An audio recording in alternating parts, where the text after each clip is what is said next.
ನಿಜವಾಗ್ಲೂ ರಾಜ್ಯದಲ್ಲಿ power sharing ಅನ್ನೋ ಮಾತುಕತೆಗೆ ಆಸ್ಪದವೇ ಇಲ್ಲ ಅನ್ನೋ ಹಾಗಿದ್ದಿದ್ರೆ ಕಾಂಗ್ರೆಸ್ನ ಹೈಕಮಾಂಡ್ ಈಗಿರುವ ಗೊಂದಲಕ್ಕೆ ಇತಿಶ್ರೀ ಹಾಡುವ ಪ್ರಯತ್ನ ಮಾಡಬೇಕಾಗಿತ್ತು. ಅಂದ್ರೆ ರಾಜ್ಯದಲ್ಲಿ ಸಿದ್ದರಾಮಯ್ಯನವರೇ 5 ವರ್ಷ ಮುಖ್ಯಮಂತ್ರಿ ಅಂತ ಹೇಳಿ ಹೈಕಮಾಂಡ್ ಕಡೆಯಿಂದಲೇ ಒಂದು ಖಡಕ್ ಸಂದೇಶ ಬರಬೇಕಾಗಿತ್ತು. ಅದಾಗದೇ ಇರೋದು. ಇದರ ಜೊತೆಗೆ ಸಿದ್ದರಾಮಯ್ಯನವರ ಬಣದ ನಾಯಕರು, ಶಾಸಕರು, ಸಚಿವರು, ಇತ್ತ ಡಿ.ಕೆ. ಶಿವಕುಮಾರ್ ಅವರ ಬಣದ ನಾಯಕರು, ಶಾಸಕರು, ಸಚಿವರು ಮೇಲಿಂದ ಮೇಲೆ ಬಹಿರಂಗ ಹೇಳಿಕೆ ನೀಡ್ತಿದ್ರು ಕೂಡ ಹೈಕಮಾಂಡ್ ನಾಯಕರು ಇದೆಲ್ಲವನ್ನ ಗಮನಿಸಿ ಸುಮ್ಮನೆ ಕೂತಿರೋದು ಕೂಡ ಅನುಮಾನಕ್ಕೆ ಕಾರಣವಾಗ್ತಾ ಇದೆ. ಸ್ವಲ್ಪ ವರ್ಷಗಳ ಹಿಂದೆ ಬಿಜೆಪಿಯಲ್ಲೂ ಇದೇ ಸೀನಲ್ವಾ? ಯಡಿಯೂರಪ್ಪನವರು ಕೆಳಗಿಳಿತಾರೆ ಅಂತ, ಯಡಿಯೂರಪ್ಪನವರು ನಾನು ಕೆಳಗಿಳಿಯೋದಿಲ್ಲ ಅಂತ ಕಡೆಗಾಗಿದ್ದೇನು? ಹೀಗೆ ಇಂಥದ್ದೇ ಬೆಳವಣಿಗೆ ಕಾಂಗ್ರೆಸ್ನಲ್ಲೂ ಆಗ್ಬಿಡುತ್ತಾ ಅನ್ನೋ ಅನುಮಾನಕ್ಕೆ ಹೈಕಮಾಂಡ್ನ ಮೌನ ಕೂಡ ಕಾರಣವಾಗ್ತಾ ಇದೆ. ರಾಜ್ಯ ರಾಜಕಾರಣದಲ್ಲಿ ಕುರ್ಚಿ ಕಿತ್ತಾಟ ಅನ್ನೋದು ನಡೀತಲೇ. ಸಿಎಂ ಸಿದ್ದರಾಮಯ್ಯ ಬಣದವರು, ಡಿ.ಕೆ. ಶಿವಕುಮಾರ್ ಅವರ ಬಣದವರು ಬಹಿರಂಗ ಹೇಳಿಕೆಯನ್ನ ನೀಡ್ತಾ ಇದ್ದಾರೆ. ಪಕ್ಷಕ್ಕೆ ಡ್ಯಾಮೇಜ್ ಕೂಡ ಆಗ್ತಾ ಇದೆ. ಹೈಕಮಾಂಡ್ ಸೈಲೆಂಟ್ ಆಗಿರೋದು ಗೊಂದಲವನ್ನ ಹೆಚ್ಚು ಮಾಡ್ತಾ ಇದೆ.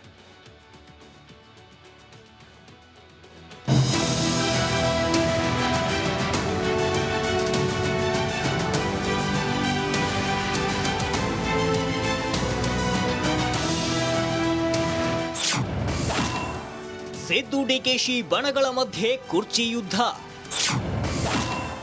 ಶಾಸಕರ ಕಿತ್ತಾಟದಲ್ಲಿ ಬಡವಾಗ್ತಿದ್ದಾರೆ ಜನ.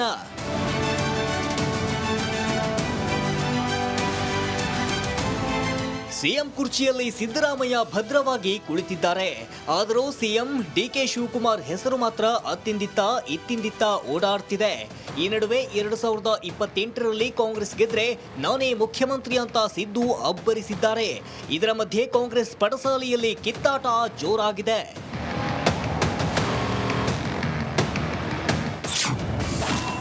ಡಿಕೆಶಿ ಪಕ್ಷ ಕಟ್ಟಿದ್ದಾರೆ, ಸಿಎಂ ಮಾಡಬೇಕು. ಚೀಫ್ ಮಿನಿಸ್ಟ್ರು ವಿಚಾರದಲ್ಲಿ ಇವಾಗ ಮುಖ್ಯಮಂತ್ರಿ ಹೇಳಿದ್ದಾರೆ ನಾನೇ 5 ವರ್ಷ ಚೀಫ್ ಮಿನಿಸ್ಟ್ರು ಅಂತ. ಆ ಥರ ಹೈಕಮಾಂಡರ್ ಅಕ್ಸೆಪ್ಟ್ ಮಾಡಿದ್ರೆ ನಾವೆಲ್ಲ ತಲೆ ಬಾಗಿಸಿ ಶಿರಸ ವಹಿಸಿ ಏನು ಹೇಳ್ತಾರೆ ಅದನ್ನು ಪಾಲಿಸ್ತೀವಿ. ನಮಗೇನು ಸರ್ಕಾರ ಒಳ್ಳೆಯಷ್ಟು ಬರಬೇಕು. ಇವತ್ತು ಡಿ.ಕೆ. ಶಿವಕುಮಾರ್ ಸಾಹೇಬರು ಒಂದು ಹೋರಾಟ ಮಾಡಿ ಇವತ್ತು 40 ವರ್ಷದಿಂದ ಪಕ್ಷವನ್ನು ಬಿಗಿ ಭದ್ರತೆಯಲ್ಲಿ ಹಿಡ್ಕೊಂಡು ಹೋಗಿದ್ದಾರೆ. ಅವ್ರಿಗೂ ಉನ್ನತ ಸ್ಥಾನ ಸಿಗಬೇಕು ಅನ್ನೋ ಆಸೆಯಲ್ಲಿ ಭಾಳಷ್ಟು ಜನ ಇದ್ದಾರೆ. ಅದು ಹೈಕಮಾಂಡ್ ಅವರು ನಿರ್ಧಾರ ತೆಗೆದುಕೊಳ್ಳಿ ಅಂತ ಇವತ್ತು ನಾವು ಸಹ ಎಲ್ಲ ಏನು ಪಾರ್ಟಿ ಪಕ್ಷ ಯಾವ ರೀತಿ ಹೇಳುತ್ತೆ ಅದರಿಂದ ನಾವು ತಲೆ ಬಾಗಿಸ್ಕೊಂಡು ಡಿ.ಕೆ. ಶಿವಕುಮಾರ್ ಸಿಎಂ ಆಗಲೇಬೇಕು. ಬಿಜೆಪಿ ಶಾಸಕ ಸುರೇಶ್ ಗೌಡ ಆಗ್ರಹ. ಈಗ 5 ವರ್ಷ ಸಿದ್ದರಾಮಯ್ಯ ನಾನು ಕಂಪ್ಲೀಟ್ ಮಾಡ್ತೀನಿ ಅಂತಾರೆ. ಮತ್ತು ಯಾರು ಡಿ.ಕೆ. ಶಿವಕುಮಾರನ್ನು ಕಡಲೆಕಾಯಿ ತಿನ್ಬೇಕಾ ಕೂತ್ಕೊಂಡಲ್ಲಿ? ಜನರಲ್ಲಿ ಕಾಂಗ್ರೆಸ್ ಪಾರ್ಟಿಲಿ ಎಸ್.ಎಂ. ಕೃಷ್ಣ ಅವ್ರನ್ನ ಮುಖ್ಯಮಂತ್ರಿ ಮಾಡಿದ್ರೆ ಡಿ.ಕೆ. ಅವ್ರ ಪಾತ್ರ ಇದೆ. ಸಿದ್ದರಾಮಯ್ಯನವ್ರನ್ನ 2013ರಲ್ಲಿ ಮುಖ್ಯಮಂತ್ರಿ ಮಾಡೋಕ್ಕೆ ಡಿ.ಕೆ. ಪಾತ್ರ ಇದೆ. 2023ರಲ್ಲಿ ಅವರು ಹೋರಾಟ ಮಾಡಿದ್ದು ನೋಡಿದ್ರೆ ಡಿ.ಕೆ. ಶಿವಕುಮಾರ್ ಅವರು ಬಿ.ಜೆ.ಪಿ ವಿರುದ್ಧ ನಾವು ಕನಸು ಮನಸ್ಸಲ್ಲಿ ಅಂದ್ಕೊಂಡ್ಲ ಇರೋರೆಲ್ಲ ಆಪರೇಷನ್ ಮಾಡಿ ದಳದಲ್ಲಿ ಕಾಂಗ್ರೆಸ್ಸಲ್ಲಿ ಬಿ.ಜೆ.ಪಿಲಿ ಇದ್ದವ್ರನ್ನೆಲ್ಲ ಕರ್ಕೊಂಡು ಹೋಗಿದ್ದು ಅವರೇ. ಸಿದ್ದರಾಮಯ್ಯನವ್ರು ಯಾರನ್ನೇನು ಕರ್ಕೊಂಡು ಹೋಗಲಿಲ್ಲ. ಇರೋ ಬರೋರನ್ನ ಕರ್ಕೊಂಡೋಗಿ 138 ಸೀಟ್ ಬರೋದಕ್ಕೆ ಮೇನ್ ಕಾರಣ ಡಿ.ಕೆ. ಶಿವಕುಮಾರ್. ಸಿದ್ದರಾಮಯ್ಯಗೆ ಶಾಸಕರ ಬಲ ಹೆಚ್ಚಿದೆ. ಸತ್ಯ ಪರಿಸ್ಥಿತಿ ಅಂದರೆ ಇವತ್ತು ಶಾಸಕರ ಬೆಂಬಲ ಸ್ವಾಭಾವಿಕವಾಗಿ ಸಿದ್ದರಾಮಯ್ಯನವ್ರ ಕಡೆ ಇದೆ. ಅದರ ಅರ್ಥ ಡಿ.ಕೆ. ಶಿವಕುಮಾರ್ ಅವ್ರ ಹತ್ರ ಶಾಸಕರ ಬೆಂಬಲ ಇಲ್ಲ ಅಂತಲ್ಲ. ಆದರೆ ನಮ್ಮ ಕಾಂಗ್ರೆಸ್ ಅವರಲ್ಲಿ ಅವ್ರಿಗೂ ಬೆಂಬಲ ಇದೆ, ಕಾಂಗ್ರೆಸ್ ಶಾಸಕರ ಬೆಂಬಲ ಇದೆ, ಅವ್ರಿಗೂ ಕೂಡ ಬೆಂಬಲ ಇದೆ. ಆದರೆ ನಮ್ಮಲ್ಲಿ ಎಲ್ಲನೂ ಕೂಡ ಇದೆಲ್ಲನೂ ಗಣನೆಗೆ ಬರೋದಲ್ಲ. ಅದು ನಮ್ಮಲ್ಲೇ ಪಕ್ಷ ಇವತ್ತಿನ ದಿವಸ ಅಂತಿಮವಾಗಿ ನಿರ್ಧಾರ ಮಾಡೋದು ಹೈಕಮಾಂಡ್. ಸಿದ್ದರಾಮಯ್ಯ 5 ವರ್ಷ ಸಿಎಂ ಆಗಿರಲಿ. ಬಹುಮತ ಇರುವಂಥ ಒಂದು ಸರ್ಕಾರ, ಅದರ ಮುಖ್ಯಮಂತ್ರಿ ಆಗಿರುವಂಥವರು 5 ವರ್ಷ ಪೂರ್ಣಾವಧಿಗಿರುವಂಥ ಒಂದು ಕಾನೂನು ಮಾಡಿಬಿಟ್ರೆ ಒಳ್ಳೇದಾಗುತ್ತೇನೋ ಹಾಗೆ ಅಂತೇಳಿ. ಇದು ಹೆಂಗಾಗಿದೆ ಅಂತ ಹೇಳಿದ್ರೆ, ಗ್ರಾಮ ಪಂಚಾಯತಿಯಲ್ಲಿ ಅಧ್ಯಕ್ಷ 2 ವರ್ಷ 3 ವರ್ಷ 2 ವರ್ಷ 1 ವರ್ಷ ಕೊಡೋ ಥರ ಮಾಡಿಬಿಟ್ರೆ ಆ ಪದವಿಗೆ, ಆ ಒಂದು ಕುರ್ಚಿಗೆ ಒಂದು ಗೌರವ ಇರೋದಿಲ್ಲ ಅನ್ನುವಂಥ ಮಾತನ್ನು ಈ ಸಂದರ್ಭದಲ್ಲಿ ಹೇಳಿ, ಸಿದ್ದರಾಮಯ್ಯ ಡಿ.ಕೆ. ಶಿವಕುಮಾರ್ ಮಧ್ಯೆ ಅದೇನು ಒಪ್ಪಂದ ಆಗಿದ್ಯೋ ಗೊತ್ತಿಲ್ಲ. ಅದೇನು ಅಂತ ಹೇಳಿದ್ರೆ ಗೊಂದಲಗಳಿಗೆ ಬ್ರೇಕ್ ಬೀಳಲಿದೆ. Bureau report. ನಿಜವಾಗ್ಲೂ ರಾಜ್ಯದಲ್ಲಿ ಪವರ್ ಶೇರಿಂಗ್ ಅನ್ನೋ ಮಾತುಕತೆಗೆ ಆಸ್ಪದವೇ ಇಲ್ಲ ಅನ್ನೋ ಹಾಗಿದ್ದಿದ್ರೆ ಕಾಂಗ್ರೆಸ್ನ ಹೈಕಮಾಂಡ್ ಈಗಿರುವ ಗೊಂದಲಕ್ಕೆ ಇತಿಶ್ರೀ ಹಾಡುವ ಪ್ರಯತ್ನ ಮಾಡಬೇಕಾಗಿತ್ತು. ಅಂದ್ರೆ ರಾಜ್ಯದಲ್ಲಿ ಸಿದ್ದರಾಮಯ್ಯನವರೇ 5 ವರ್ಷ ಮುಖ್ಯಮಂತ್ರಿ ಅಂತ ಹೇಳಿ ಹೈಕಮಾಂಡ್ ಕಡೆಯಿಂದಲೇ ಒಂದು ಖಡಕ್ ಸಂದೇಶ ಬರಬೇಕಾಗಿತ್ತು.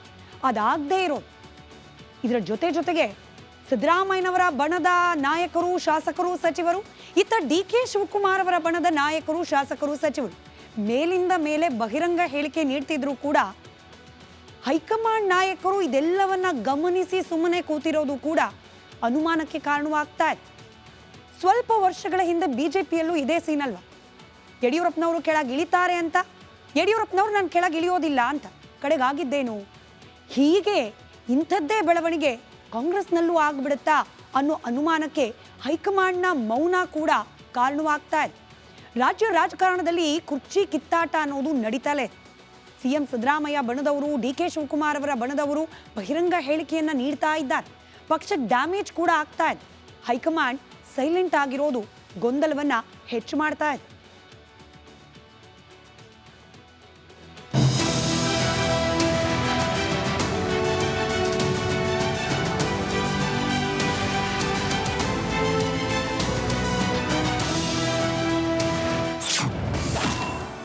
ಸಿದ್ದು ಡಿಕೆಶಿ ಬಣಗಳ ಮಧ್ಯೆ ಕುರ್ಚಿ ಯುದ್ಧ.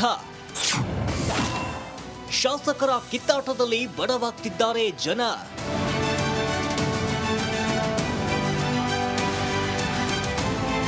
ಸಿಎಂ ಕುರ್ಚಿಯಲ್ಲಿ ಸಿದ್ದರಾಮಯ್ಯ ಭದ್ರವಾಗಿ ಕುಳಿತಿದ್ದಾರೆ.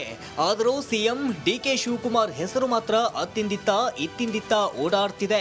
ಈ ನಡುವೆ 2028ರಲ್ಲಿ ಕಾಂಗ್ರೆಸ್ ಗೆದ್ರೆ ನಾನೇ ಮುಖ್ಯಮಂತ್ರಿ ಅಂತ ಸಿದ್ದು ಅಬ್ಬರಿಸಿದ್ದಾರೆ. ಇದರ ಮಧ್ಯೆ ಕಾಂಗ್ರೆಸ್ ಪಡಸಾಲೆಯಲ್ಲಿ ಕಿತ್ತಾಟ ಜೋರಾಗಿದೆ.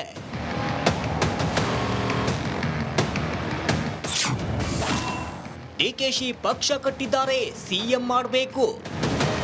ಚೀಫ್ ಮಿನಿಸ್ಟ್ರು ವಿಚಾರದಲ್ಲಿ ಇವಾಗ ಮುಖ್ಯಮಂತ್ರಿ ಹೇಳಿದ್ದಾರೆ ನಾನೇ 5 ವರ್ಷ ಚೀಫ್ ಮಿನಿಸ್ಟ್ರು ಅಂತ. ಆ ಥರ ಹೈಕಮಾಂಡರ್ ಅಕ್ಸೆಪ್ಟ್ ಮಾಡಿದ್ರೆ ನಾವೆಲ್ಲ ತಲೆ ಬಾಗಿಸಿ ಶಿರಸ ವಹಿಸಿ ಏನು ಹೇಳ್ತಾರೆ ಅದನ್ನು ಪಾಲಿಸ್ತೀವಿ. ನಮಗೇನು ಸರ್ಕಾರ ಒಳ್ಳೆಯಷ್ಟು ಬರಬೇಕು. ಇವತ್ತು ಡಿ.ಕೆ. ಶಿವಕುಮಾರ್ ಸಾಹೇಬರು ಒಂದು ಹೋರಾಟ ಮಾಡಿ ಇವತ್ತು 40 ವರ್ಷದಿಂದ ಪಕ್ಷವನ್ನು ಬಿಗಿ ಭದ್ರತೆಯಲ್ಲಿ ಹಿಡ್ಕೊಂಡು ಹೋಗಿದ್ದಾರೆ. ಅವ್ರಿಗೂ ಉನ್ನತ ಸ್ಥಾನ ಸಿಗಬೇಕು ಅನ್ನೋ ಆಸೆಯಲ್ಲಿ ಭಾಳಷ್ಟು ಜನ ಇದ್ದಾರೆ.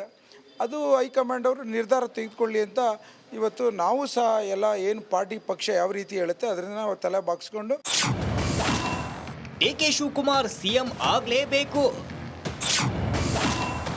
ಬಿಜೆಪಿ ಶಾಸಕ ಸುರೇಶ್ ಗೌಡ ಆಗ್ರಹ. ಈಗ 5 ವರ್ಷ ಸಿದ್ದರಾಮಯ್ಯ ನಾನು ಕಂಪ್ಲೀಟ್ ಮಾಡ್ತೀನಿ ಅಂತಾರೆ. ಮತ್ತು ಯಾರು ಡಿ.ಕೆ. ಶಿವಕುಮಾರನ್ನು ಕಡಲೆಕಾಯಿ ತಿನ್ಬೇಕಾ ಕೂತ್ಕೊಂಡಲ್ಲಿ? ಜನರಲ್ಲಿ ಕಾಂಗ್ರೆಸ್ ಪಾರ್ಟಿಲಿ ಎಸ್.ಎಂ. ಕೃಷ್ಣ ಅವ್ರನ್ನ ಮುಖ್ಯಮಂತ್ರಿ ಮಾಡಿದ್ರೆ ಡಿ.ಕೆ. ಅವ್ರ ಪಾತ್ರ ಇದೆ.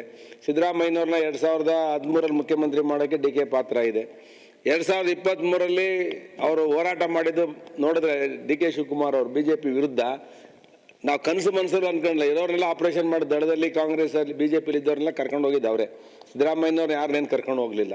ಇರೋ ಬರೋರನ್ನ ಕರ್ಕೊಂಡೋಗಿ 138 ಸೀಟ್ ಬರೋದಕ್ಕೆ ಮೇನ್ ಕಾರಣ ಡಿ.ಕೆ. ಶಿವಕುಮಾರ್. ಸಿದ್ದರಾಮಯ್ಯಗೆ ಶಾಸಕರ ಬಲ ಹೆಚ್ಚಿದೆ. ಸತ್ಯ ಪರಿಸ್ಥಿತಿ ಅಂದರೆ ಇವತ್ತು ಶಾಸಕರ ಬೆಂಬಲ ಸಹ ಸ್ವಾಭಾವಿಕವಾಗಿ ಸಿದ್ದರಾಮಯ್ಯನವ್ರ ಕಡೆ ಇದೆ. ಅದರ ಅರ್ಥ ಡಿ.ಕೆ. ಶಿವಕುಮಾರ್ ಅವ್ರ ಹತ್ರ ಶಾಸಕರ ಬೆಂಬಲ ಇಲ್ಲ ಅಂತಲ್ಲ. ಆದರೆ ನಮ್ಮ ಕಾಂಗ್ರೆಸ್ ಪಕ್ಷ ಅವ್ರಿಗೂ ಬೆಂಬಲ ಇದೆ, ಕಾಂಗ್ರೆಸ್ ಶಾಸಕರ ಬೆಂಬಲ ಇದೆ, ಅವ್ರಿಗೂ ಕೂಡ ಬೆಂಬಲ ಇದೆ. ಆದರೆ ನಮ್ಮಲ್ಲಿ ಎಲ್ಲನೂ ಕೂಡ ಇದೆಲ್ಲನೂ ಗಣನೆಗೆ ಬರೋದಲ್ಲ. ಅದು ನಮ್ಮಲ್ಲೇ ಪಕ್ಷ ಇವತ್ತಿನ ಸಹ ಅಂತಿಮವಾಗಿ ನಿರ್ಧಾರ ಮಾಡೋದು ಹೈಕಮಾಂಡ್. ಸಿದ್ದರಾಮಯ್ಯ 5 ವರ್ಷ ಸಿಎಂ ಆಗಿರಲಿ. ಬಹುಮತ ಇರುವಂಥ ಒಂದು ಸರ್ಕಾರ, ಅದರ ಮುಖ್ಯಮಂತ್ರಿ ಆಗಿರುವಂಥವರು 5 ವರ್ಷ ಪೂರ್ಣಾವಧಿಗಿರುವಂಥ ಒಂದು ಕಾನೂನು ಮಾಡಿಬಿಟ್ರೆ ಒಳ್ಳೇದಾಗತ್ತೇನೋ ಹಾಗೆ ಅಂತೇಳಿ. ಇದು ಹೆಂಗಾಗಿದೆ ಅಂತ ಹೇಳಿದ್ರೆ, ಗ್ರಾಮ ಪಂಚಾಯತಿಯಲ್ಲಿ ಅಧ್ಯಕ್ಷ 2 ವರ್ಷ 3 ವರ್ಷ 2 ವರ್ಷ 1 ವರ್ಷ ಕೊಡೋ ಥರ ಮಾಡಿಬಿಟ್ರೆ ಆ ಪದವಿಗೆ, ಆ ಒಂದು ಕುರ್ಚಿಗೆ ಒಂದು ಗೌರವ ಇರೋದಿಲ್ಲ ಅನ್ನುವಂಥ ಮಾತನ್ನು ಈ ಸಂದರ್ಭದಲ್ಲಿ ಹೇಳಿ, ಸಿದ್ದರಾಮಯ್ಯ ಡಿ.ಕೆ. ಶಿವಕುಮಾರ್ ಮಧ್ಯೆ ಅದೇನು ಒಪ್ಪಂದ ಆಗಿದ್ಯೋ ಗೊತ್ತಿಲ್ಲ. ಅದೇನು ಅಂತ ಹೇಳಿದ್ರೆ ಗೊಂದಲಗಳಿಗೆ ಬ್ರೇಕ್ ಬೀಳಲಿದೆ. Bureau report.